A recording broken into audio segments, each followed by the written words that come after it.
Hey everybody, how's it going? TheMrIggs here, and today I'm going to be showing you guys how to raid sky bases the easy way.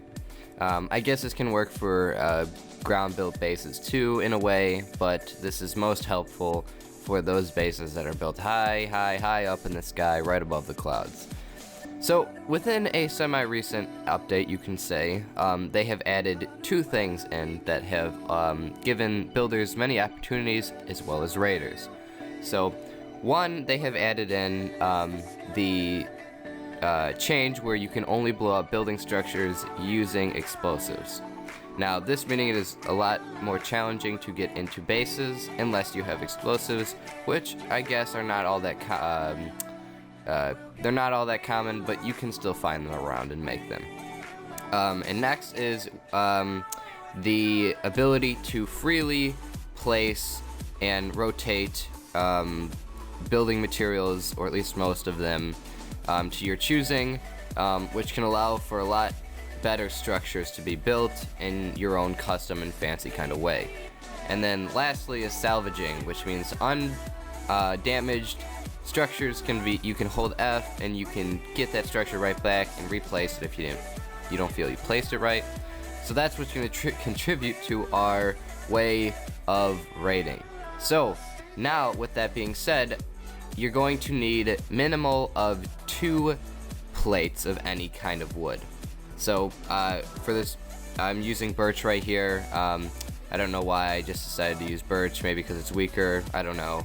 But so just go ahead and get 8 logs and go into crafting and go ahead and craft yourself 2 plates.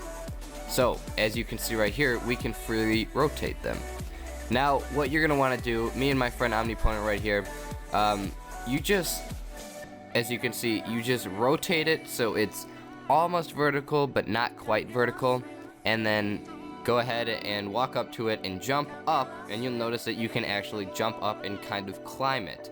So now, as you can see, just go ahead and remove the one below the one that you're standing on, place it on top of the one you're standing on, jump up, remove the bottom one, place it on top, jump up, and then remove the bottom one again, and repeat that over and over again, and eventually you will get up to the base.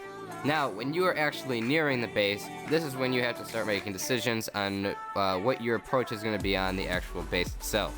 So now you've actually reached yourself up to the top, but as you can see here, I have actually, there is an actual opening right on the bottom of the base for some reason, but you guys go ahead and inspect the outside of the actual base, see if there's any openings or crevices that'll actually lead you to the interiors of it, and if not, it's always better to check out the top of the base, and if there's no holes or anything anywhere, there's no way to get in, go ahead and plant some explosives up there and blow into it.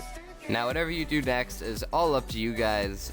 There's really no special way to approach it, especially when you're on the inside, except for using problem solving and eliminating areas that you know for sure where the actual chest may or may not be, or if it's a gigantic base with chests spread everywhere and there's just openings all over the place. Good for you guys. So now this is just some footage of us going through what was actually up here.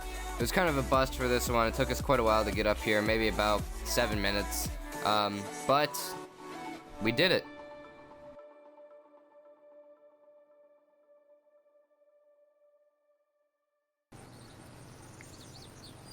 Zooming through the skies. Hey Jared. What?